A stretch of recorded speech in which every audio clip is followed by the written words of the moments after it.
லட்சியம் எங்கள் கண்ணிலே நிறைவேறிடும் அந்த நாளிலே உலகம் போற்றிடும் எங்கள் பள்ளியே எஸ்ஆர்டி.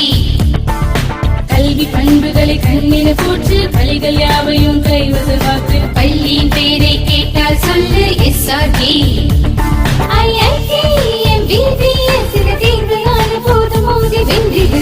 லட்சியம் எங்கள் கண்ணிலே நிறைவேறிடும் அந்த நாளிலே உலகம் போற்றிடும் எங்கள் பள்ளியே எஸ்ஆர்டி. கல்வி பண்புகளை கண்ணின போற்று பள்ளிகள் யாவையும் கைவசமாக்கு. பள்ளியின் பேரை கேட்டால் சொல்லு SRT. Admission is going on from pre-KG to 12th standard. Group A1A Maths, Physics, Chemistry, Biology. Group A1B Physics, Chemistry, Computer Science and Biology. Group A2 Maths, Physics, Chemistry and Computer Science. Group A3 Accountancy, Economics, Commerce and Computer Application. SRK Higher Secondary School, 45/7, Dilliyanur Main Road, Karikalambakkam, Puducherry 7. Good evening students. I hope all are happy and safe. So happy-ஆ இருங்க, சேஃபாக இருங்க, ஸ்டடீஸில் concentration பண்ணுங்கள். ஓகேவா? So நம்ம revision பார்த்துட்டுருக்கோம். Economics revision first half portion எழுதிட்டீங்க, சக்ஸஸ்ஃபுல்லாக ரைட் பண்ணிட்டீங்க. இப்போ second half portion. So second half portions வந்து நம்ம 7 to 12 லெசன்ஸ் பார்ப்போம். இதில் 12th lesson most of the portions வந்து ரெடியூஸ்டு போர்ஷன்ஸாக இருக்குது. ஸோ இல்லை நியர்லி வந்து 5 லெசன்ஸ் ஃபுல் எட்ஜாக நம்ம பார்ப்போம். இல்லை இந்த செகண்ட் ஹாஃப் போர்ஷன்ஸ் ஃபுல்லாக ரிவைஸ் பண்ணிவிட்டு நீங்கள் எக்ஸாம் ரைட் பண்ண போகிறது ஃபுல் போர்ஷனாக ரைட் பண்ணுவீங்க. ஓகேவா? ஸோ நம்ம 7th லெசன்ஸ் 1 மார்க்ஸ் பார்க்கலாம். The main gold mine region in Karnataka. Okay, the main gold mine region in Karnataka is Kolar. Answer is A, Kolar. Second one, the economic growth of a country is measured by the national income indicated by the B answer, GDP. Okay, second one க்கு B answer. Third one parma, which one of the following is a developed nation? Okay, இல்லை developed nation எதுன்னு பார்த்தோன்னா the C, France. Okay, France is a developed nation. Next, fourth one, the position of Indian economy among the other strongest economies in the world. நம்ம Indian economy வந்து அதாவது India வந்து எந்த பொசிஷனில் இருக்குன்னா the 7th position. Okay, B 7th position. Mixed economic means. Okay, mixed economy வந்து நம்மளுடைய நேருஜி 1950 அப்போ இன்ட்ரடியூஸ் பண்ணார். மிக்ஸ்டு எக்கனாமிக்ஸ்னு என்னென்னா பப்ளிக் ப்ரைவேட்டை வந்து கோ எக்ஸிஸ்ட் பண்ணுறது. ஓகே, ரெண்டையும் இணைக்கிறது. ஓகே, ஸோ அப்போ B answer, coexistence of public and private sector. Okay, next 6th one பாருமா, the weakness of Indian economy. Okay, நம்மளுடைய இந்தியன் எக்கனாமியோட வீக்னஸ்ன்னு பார்த்தோன்னா நம்மளுக்கு economic disparity. Okay, disparities. Okay, ஏற்றத்தாழ்வுகள், பொருளாதார ஏற்றத்தாழ்வுகள். A answer. 7th ஒன் பாருமா, a scientific study of a characteristics of population. Okay, study of பாப்புலேஷனால என்னென்னா B demography. Okay, next one பாருமா, the year of 1961 is known as. Okay, 61 என்ன சொல்கிறாங்கன்னா the B answer, year of population explosion. அப்போ தான் வந்து ரொம்ப பாப்புலேஷன் ரொம்ப அதிகமாக தொடங்கியது. ஓகே, 1961, அதனால் எக்ஸ்ப்ளோஷன். 9th ஒன் பாருமா, in which year the population of India is crossed 1 billion mark. Billion means 100 crore. அப்போ 100 crore நம்ம எந்த இயர் டச் பண்ணோன்னா அது B answer, 2001. Okay, next, the member of death per 1000 population is called as crude death rate. Okay, number of பர்த்னா birth rate, crude birth rate, number of deaths per 1000 சொன்னால் அப்போ நம்மளுக்கு answer A, crude death rate. Okay, பாருமா, the number of births for 1000 population is called as. நம்ம அங்கே number of டெத்துன்னு பார்த்தோம் இல்லையா, அப்போ நம்பர் ஆஃப் டெத்துனா க்ரூட் டெத் ரேட்டு பார்த்தோம். இங்கே number of birth. Okay, the number of births கேட்டிருக்காங்கன்னா அப்போ answer is D, crude birth rate. Okay, next 12th one பாருமா, density of population. Density of population எப்படி வந்து மெஷர் பண்ணுவாங்கன்னா total population by land area of the region. அப்போ C answer. Okay, next 13th one parma, who introduced the National Development Council in India. Okay, National Development Council இந்தியாவில் ஏற்படுத்தினவர் யாருன்னா நம்மளுடைய B Jawaharlal Nehru, former prime minister Jawaharlal Nehru. Okay, 14th one parma, who among the following propagated the Gandhian economic thinking. Okay, Gandhian economic thinking மறுபடியும் நம்மளுக்கு எடுத்து வலியுறுத்தினவர், அதாவது நம்மளுக்கு அதை பற்றிய கருத்துக்களை சொன்னவர் யாருன்னா ஜேசி குமரப்பா. ஜேசி குமரப்பா. 15th ஒன்று பாருமா, the advocate of democratic socialism was, democratic சோஷியலிசத்தை நம்மளுக்கு எடுத்துரைத்தவர் யாருன்னா தட் அவர் answer A Jawaharlal Nehru, Jawaharlal Nehru. Okay, next பாருமா 16th one. The Ambedkar the problem studied by in the context of Indian economy. Okay, அவர் ஒரு புக் ரைட் பண்ணாரு இந்தியன் எக்கனாமியுடைய ப்ராப்ளம் என்னன்றது. ஸோ அப்போ B is a problem of Indian currency, problem of Indian currency. The 13th one, Gandhian economics is based on the principle. Okay, Gandhian economic எந்த கொள்கைகளை வலியுறுத்துதுன்னா ethical foundation, அறநெறி கொள்கைகளை வலியுறுத்துது. V.K.R.V. Rao was the student of, okay, V.K.R.V. Rao is a famous economist. அவர் யாருடைய ஸ்டூடெண்ட்னா நம்மளுடைய the macroeconomic father, the father of macroeconomic or new modern economic உடைய father யாருன்னா J.M. Keynes. J.M. Keynes உடைய student தான் யாருன்னா V.K.R.V. Rao. Okay, Amartya Kumar Sen. Okay, நம்மளுடைய Nobel prize வாங்கின எக்கனாமிஸ்டுடைய ஃபர்ஸ்ட் நோபல் ப்ரைஸ் வின்னர் யாருன்னா நம்முடைய அமர்த்தியா குமார சென்.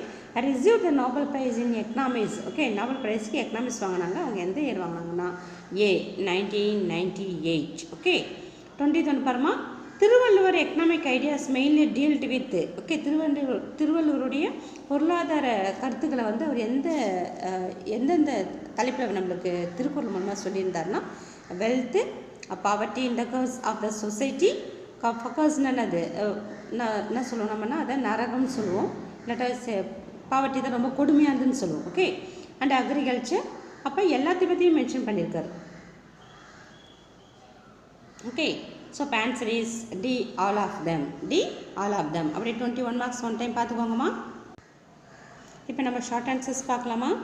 எது நம்மளுக்கு ரெடியூஸ்டு போர்ஷனில் கவர் ஆகுதுன்னா 2 மார்க்ஸில் 21 இருக்குது, 22, 23 கிடையாது, 24, 25 கிடையாது, 26, 27.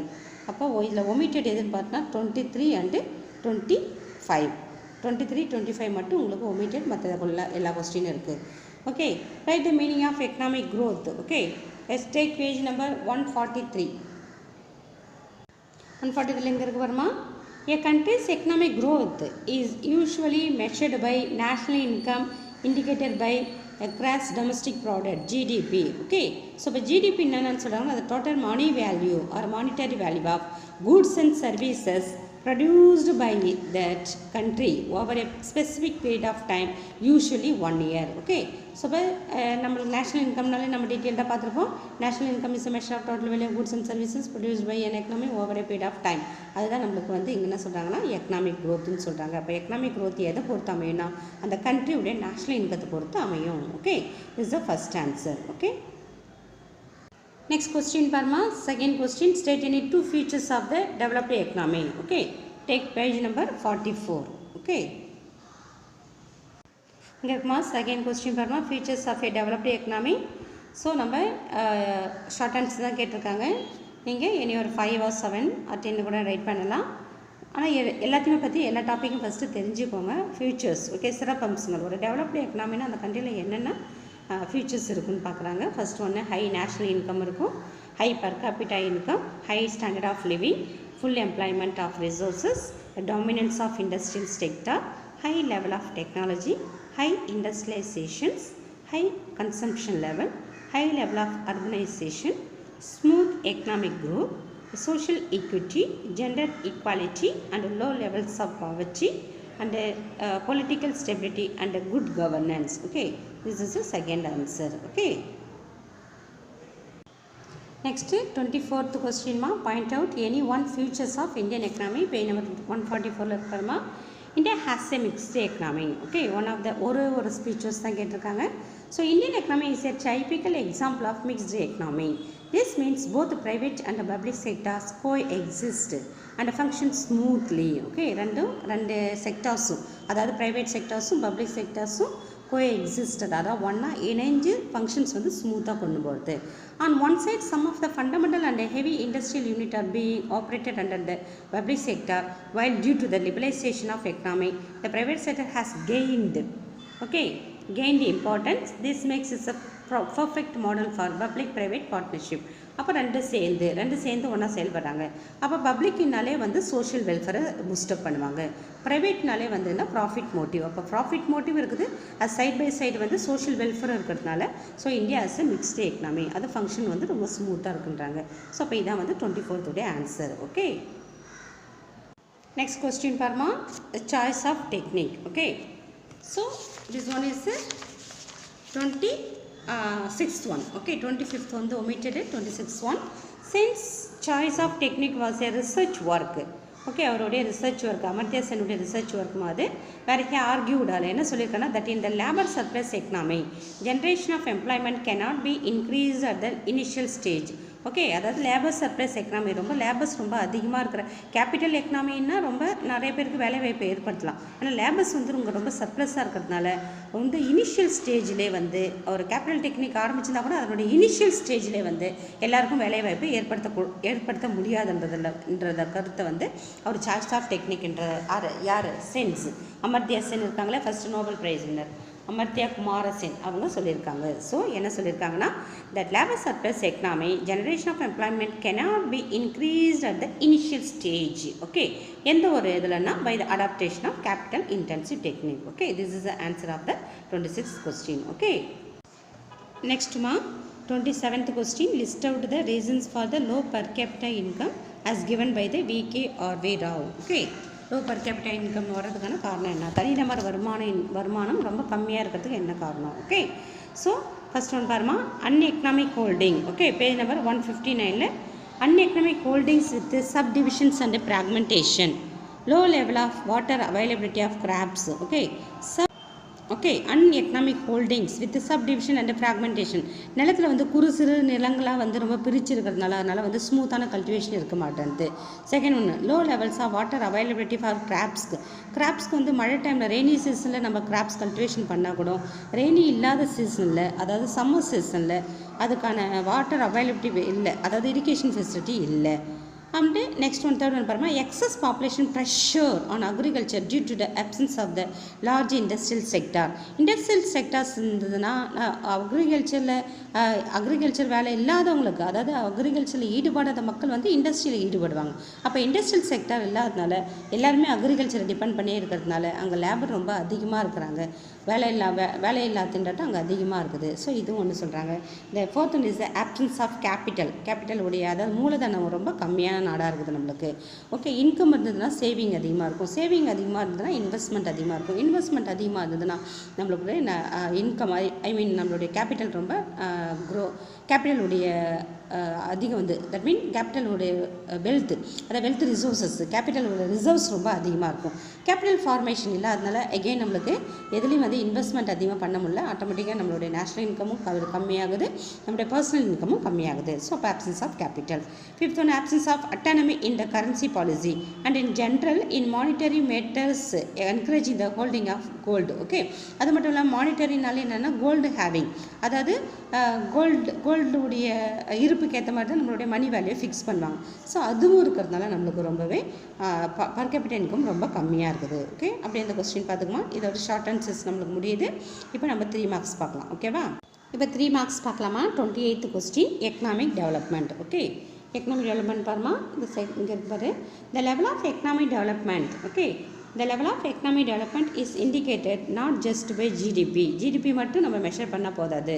ஓகே, எக்கனாமிக் டெவலப்மெண்ட்டுக்கு, but by the increase in citizens quality of life. Okay, மக்களுடைய குவாலிட்டி, அதாவது ஸ்டாண்டர்ட் ஆஃப் லிவிங்கை இன்க்ரீஸ் பண்ணணும், or well being. Okay, the quality of life is being. Okay, quality of லைஃப்னா என்னன்னு சொல்கிறாங்கன்னா, assesses by several indices. Okay, indices such as human development index and physical quality of life index and gross national happiness index. அப்போ இந்த 3 பொறுத்து தான் அமையும். எதுனா that human development index HDIன்னு சொல்லுவாங்க, physical quality of life index PQLI சொல்லுவாங்க, and third one is the gross national happiness index.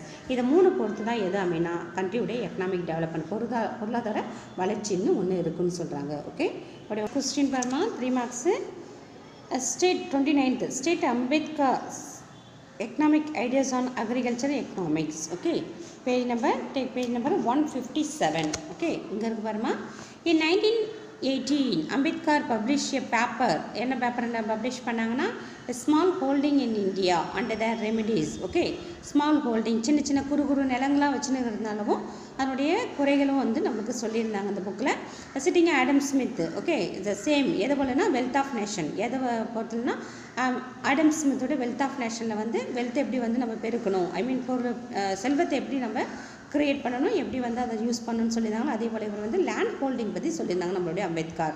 he made a fine distinction between. அதில் என்ன டிஸ்டிங்ஷன் பண்ணியிருந்தாருன்னா கன்சால்டேஷன் ஆஃப் ஹோல்டிங்ஸ். லேண்டோடைய ஹோல்டிங்ஸை வந்து எல்லாத்தையும் கன்சால்டேட் பண்ணணும், ஒருங்கிணைக்கணும். ஓகே, சின்ன சின்ன இருக்கிறதெல்லாம் வந்து நல்லா நம்ம கன்சால்டேஷன் பண்ணணும்.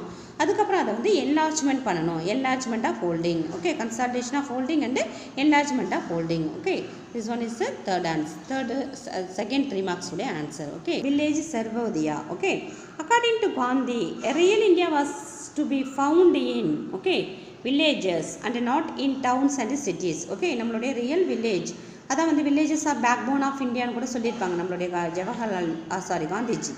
அதான் வந்து villages. Okay, ஸோ அப்போ என்ன சொல்லியிருக்காருன்னா that real India was to be found in villages and not in towns or cities. So he suggested the development of self-sufficient, self-sufficient, self-dependent villages. Okay, அப்போ எல்லா வில்லேஜஸும் என்ன கண்டிஷன்ஸ் வரணும்னு சொல்கிறாரு, செல்ஃப் சஃபிஷியன்ட். எல்லா வில்லேஜும் அவங்களுக்கு தேவையான தன்னிறைவு அடையணும், அவங்களுக்கு தேவையான அவங்களும் ப்ரொடியூஸ் பண்ணிக்கணும். ஓகே, அண்ட் செல்ஃப் டிபெண்ட், யாரையும் வெளியிலேருந்து எதிர்பார்க்காம அவங்களுக்கு தேவையான அவங்களே செல்ஃபாக வந்து அந்த வில்லேஜில் இருக்கிறவங்க ஒவ்வொருத்தவங்கள சார்ந்து டிபெண்ட் பண்ணி அவங்களே வந்து அவங்களோட வில்லேஜை வந்து டெவலப் பண்ணிக்கணும்னு சொல்கிறாங்க. ஓகே, இதான் வந்து village Sarvodaya. Okay, next one. Okay, next question பாருமா.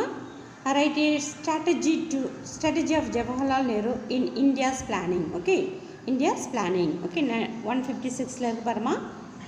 The Jawaharlal Nehru was responsible for the introduction of planning in our country. Okay, நம்முடைய பிளானிங் கமிஷன். ஓகே, 1947 நம்ம சுதந்திரம் அதாவது இண்டிபெண்டன்ட் வாங்கும்போது நம்மளுக்கு எந்த ஒரு வெல்த் ப்ராசஸும் இல்லை. நம்ம கண்ட்ரி ரொம்பவே ட்ரைண்டாக, அதாவது எந்த ஒரு வெல்த்துமே எந்த ஒரு டெவலப்மெண்ட் ப்ராசஸுமே இல்லாமல் எந்த ஒரு க்ரோத்தும் இல்லாமல் இருந்தது. ஸோ அப்போ தான் வந்து நிறையா பிளானர்ஸ் எல்லாம் வந்து தீவிர முயற்சினால் வந்து பிளானிங் கமிஷன் ஒன்று ஆரம்பிக்கலான்னு வந்தாங்க. அது ஆரம்பிச்சது யாரும் நம்மளுடைய Jawaharlal Nehru, former prime minister Jawaharlal Nehru. Okay, அவங்களுடைய தூண்டுதல்னால தான் வந்து பிளானிங் கமிஷன் ஏற்படுத்தினாங்க 1950ல். ஸோ அவர் தான் responsible. Okay, the Jawaharlal Nehru was responsible for the introduction of planning in our country. To Jawaharlal Nehru, the plan was essentially an integrated approach for the development. Okay, integrated, எல்லாம் ஒருங்கிணைந்த ஒரு வளர்ச்சியாக இருக்கணும், அப்ரோச்சாக இருக்கணும். எதுக்குன்னா டெவலப்மெண்ட்டுக்கு. அது வரைக்கும் முடிச்சுன்னு மறுபடியும் இங்கே பாருமா. He said the essence of planning is to be found the best way to utilize all the resources of manpower, of money and so on. Planning for Nehru was essentially linked up with the industrialization and eventually self-reliance for the countries. Okay, countries economic growth of and self accelerating growth. Okay, so அப்போ எந்த ஒரு கண்ட்ரியுமே வந்து அவங்க ஒரு plan மூலயமா தான் வந்து industrialisation ஆகட்டும் அண்ட் செல்ஃப் ரிலையன்ஸ், அதாவது தன்னிறைவு அடையிறது. ஓகே, அந்த ஒரு இண்டஸ்ட்ரியலைசேஷன் அக்ரிகல்ச்சர் மட்டுமே டிபெண்ட் பண்ணாமல் இண்டஸ்ட்ரியலைசேஷனை வந்து நம்ம லிங்க் அவுட் பண்ணி. ஓகே, ஸோ பிளானிங் கூட அதை பிளான் போட்டு பர்ஃபெக்டாக செயல்படும் போது நம்ம கண்ட்ரி வந்து எல்லா விதத்துலையும் வந்து வளர்ச்சி அப்படின்னு சொல்கிறாங்க. And also Nehru carried through this basic strategy of planned development. Nehru contribution to the advancement of science. அப்போ அந்த எல்லா வித வளர்ச்சிக்கும் அது எதெல்லாம் இருக்கணும்னு நினைக்கிறாருன்னா அட்வான்ஸ்மெண்ட் ஆஃப் சயின்ஸ், அட்வான்ஸ்மெண்ட் இருக்கணும், ரிசர்ச்சபிளாக இருக்கணும், டெக்னாலஜி இருக்கணும், and industrial development cannot be forgotten. இது எல்லாத்தையும் எதையும் நம்ம மறந்துடவும் கூடாது. It was during the period, அது வரைக்கும் போதும், ஃபர்கட்டன் வரைக்கும் போதும். ஓகேவா? ஓகே, நெக்ஸ்ட் கொஸ்டின் பாருமா. 32 write the VKRV Rao's contribution on multiplier concept. Okay, so VKRV Rao's examination இப்போ பேஜ் நம்பர் 160ல் இருக்குமா. Rao examination of the interrelation between investment, income and multiplier is in and under developed economy. Okay, அப்போ relation இருக்குன்னு சொல்கிறாரு. Investment, income and multiplier. Okay, investment increase ஆகும்போது ஆட்டோமேட்டிக்காக income வந்து increase ஆகும். இன்வெஸ்ட்மெண்ட் வந்து கம்மியாகும் போது ஆட்டோமேட்டிக்கலி இன்கம் கம்மியாகும். அப்போ இன்வெஸ்ட்மெண்ட்டுக்கு இன்கத்துக்கும் உள்ள ரிலேஷன் தான் வந்து மல்டிப்ளையர் எஃபெக்ட்னு நம்மளுக்கு ராவ் வந்து எடுத்துரைக்கிறாரு. ஓகே, இதுதான் உங்களுக்கு ஆன்சர். நெக்ஸ்ட் கொஸ்டின்மா, sales. Okay, Sen. Write a short note on the welfare economics given by the Amartya Sen. ஜென்ரலாக கொஸ்டின் கேட்டிருக்காங்க வெல்ஃபேர் எக்கனாமிக்ஸ்க்கு. அப்போ வெல்ஃபேர் எக்கனாமிக்ஸாக இருக்கணும்னா பாவர்ட்டி அண்ட் இன்இக்வாலிட்டியை ரெடியூஸ் பண்ணாலே அந்த கண்ட்ரி வந்து வெல்ஃபேரில் ரொம்பவே சிறப்பாக இருக்கும். So Sen has carried out massive work on poverty and inequality in India. Sen's major point has been that the distribution of income and consumption among the person below the poverty line is to be taken into account. Okay, அப்போ income and distributions வந்து distribution of இன்கமும் கன்சம்ஷனும் வந்து below poverty பர்சன்ஸ்க்கு வந்து நம்ம increase பண்ணணும். அதாவது இன்கத்தை வந்து நம்ம இப்போ இன்கத்தை வந்து நம்ம எப்படி வந்து அந்த கரெக்ட் பண்ணுறதுன்னா அந்த இன்இக்வாலிட்டியை வந்து ரெடியூஸ் பண்ணுறதுன்னா டேக்ஸ் மூலிமா. ஓகே, அதிகமாக இன்கம் ஏர்ன் பண்ணுறவங்க வந்து அதிகமான டேக்ஸும், இன்கம் அதிகமாக ஏர்ன் பண்ணாதவங்க வந்து கம்மியான டேக்ஸும். அதாவது இன்கம் கம்மியான உள்ளாதவங்க, that mean income high income group people வந்து ஹை டேக்ஸும், அதிகமான டேக்ஸ் ரேட் ரொம்ப அதிகமாகவும், லோ இன்கம் குரூப் பீப்புள் வந்து கம்மியான டேக்ஸும் சப்போஸ் வந்து டேக்ஸ் இல்லாமலும் இருப்பாங்க. இப்போ அதிகமாக இன்கம் வாங்குகிற குரூப்புடைய பீப்புளுடைய டேக்ஸ் அதிகமாக வாங்கி அதை வந்து வெல்ஃபேர் மெஷர்ஸ்னால நிறைய பேருக்கு வந்து பென்ஷன் கொடுக்கறது, சோஷியல் வெல்ஃபேர் மெஷர்லாம் பண்ணுறாங்க இல்லையா, அதுதான் வந்து டிஸ்ட்ரிபியூஷன் ஆஃப் இன்கம். அதாவது இன்கம் அதிகமாக இருக்கிறவங்க மட்டும் வாங்கி இல்லாதவங்களுக்கு கொடுக்குறது. அப்போ இல்லாதவங்களுக்குன்னா அப்படியே டேரெக்டாக எடுத்து கொடுக்குறதில்ல, அவங்களுக்கு வெல்ஃபேர் மெஷராக பண்ணுறது. ஸோ இது போல் பண்ணாலே அது வந்து அதுக்கு வெல்ஃபேர் எக்கனாமிக்ஸாக டெவலப் ஆகும்னு சொல்லிட்டு நம்மளுக்கு சென்ஸ் சொல்லியிருக்காரு. இது ஒரு ஜென்ரல் கொஸ்டின் தான், நீங்கள் ஜென்ரலாகவே இதை ரைட் பண்ணலாம். ஓகே, இப்போ நம்ம டீட்டெயில் ஆன்சர்ஸ்க்கான கொஸ்டின் மார்க் பண்ணலாமா? ஸோ 5 மார்க்ஸ் கொஸ்டின் பாருமா. 35 explain the strong features of Indian economy. Okay, so இங்கே இருப்பாருமா strength of the Indian economy. First one, India has a mixed economy. Second one, agriculture play a key role. Definitely agriculture important role இருக்குது.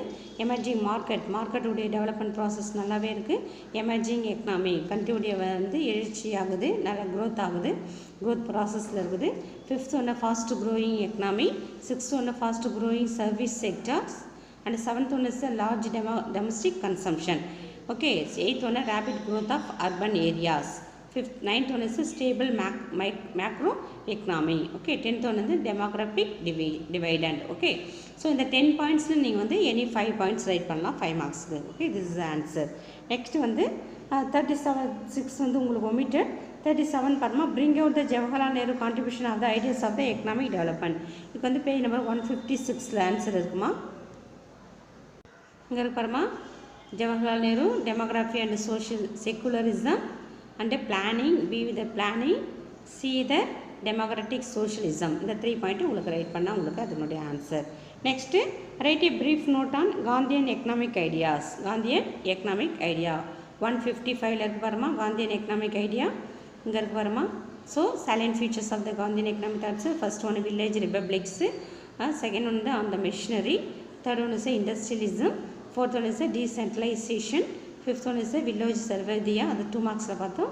Sixth one is a bread labor, seventh one is the doctrine of trusteeship, eighth one is on the food problem, ninth one is on the population, and 10th one is on prohibition.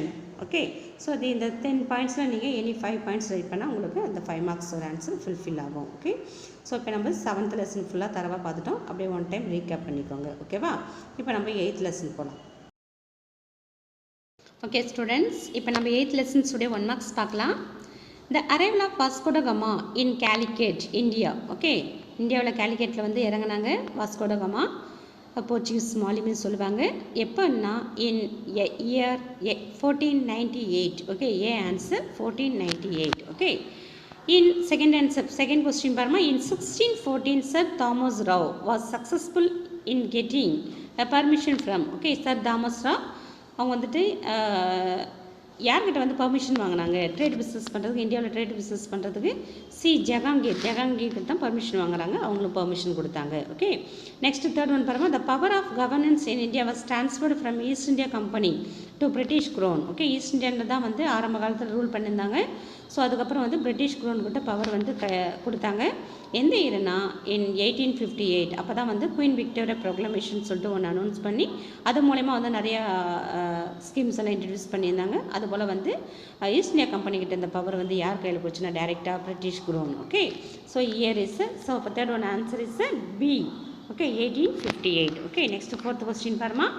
The Rayadwari system was initially introduced in Rayadwari system ஆரம்ப காலத்தில் எங்கே வந்து introduce பண்ணியிருந்தாங்கன்னா Tamil Nadu. Okay, first world war was started in the year. Okay, நம்ம டென்த்லேயே பார்த்துருப்போம், 10th ஸ்டாண்டர்ட்லேயே பார்த்துருப்போம், வேர்ல்டு வாரெல்லாம் பார்த்துருப்போம். First world war, second world war பார்த்துருப்போம்.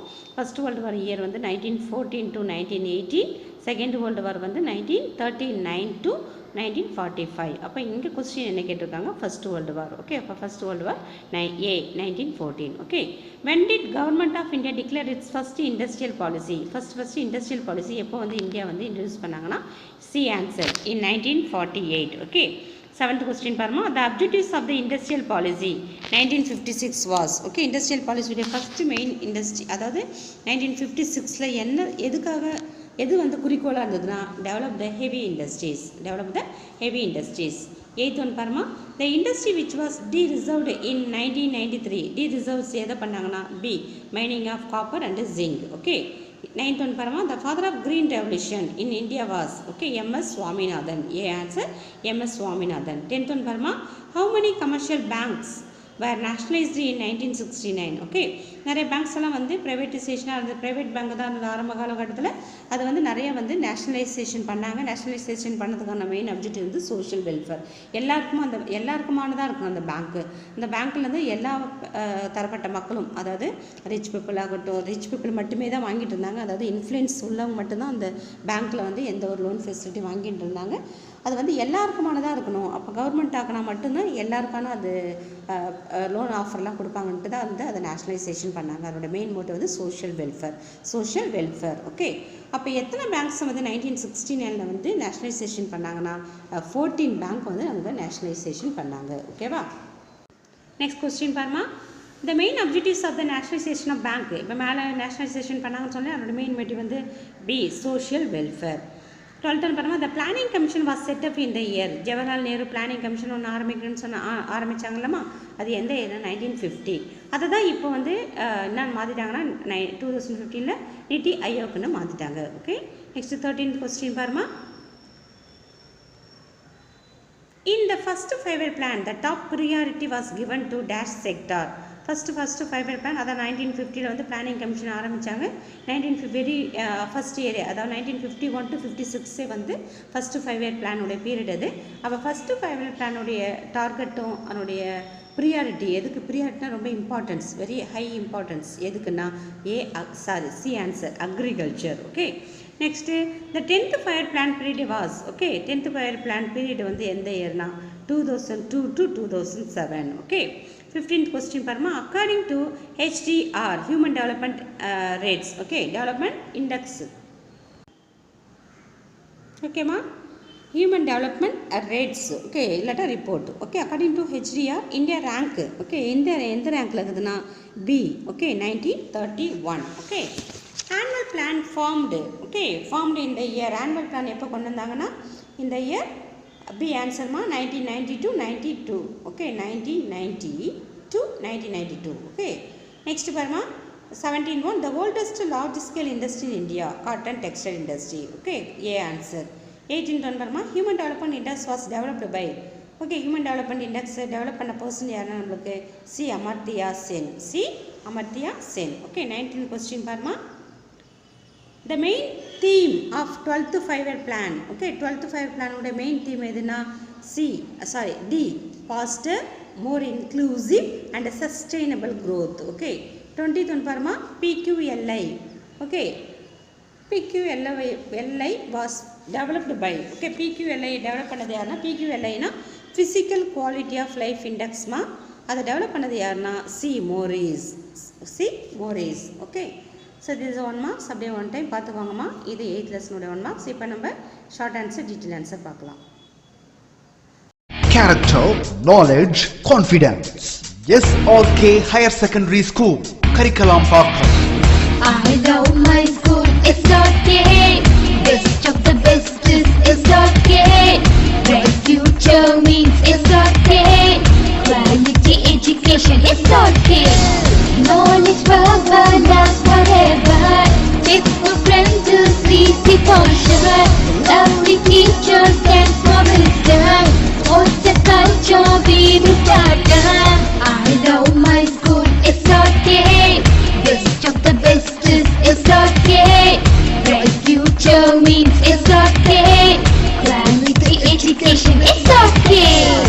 Admission is going on from pre-KG to 12th standard. Group A1A, Maths, Physics, Chemistry, Biology. Group A1B, Physics, Chemistry, Computer Science and Biology. Group A2, Maths, Physics, Chemistry and Computer Science. Group A3, Accountancy, Economics, Commerce and Computer Application. SRK Higher Secondary School, 45/7, Dilliyanur Main Road, Karikalambakkam, Puducherry 7.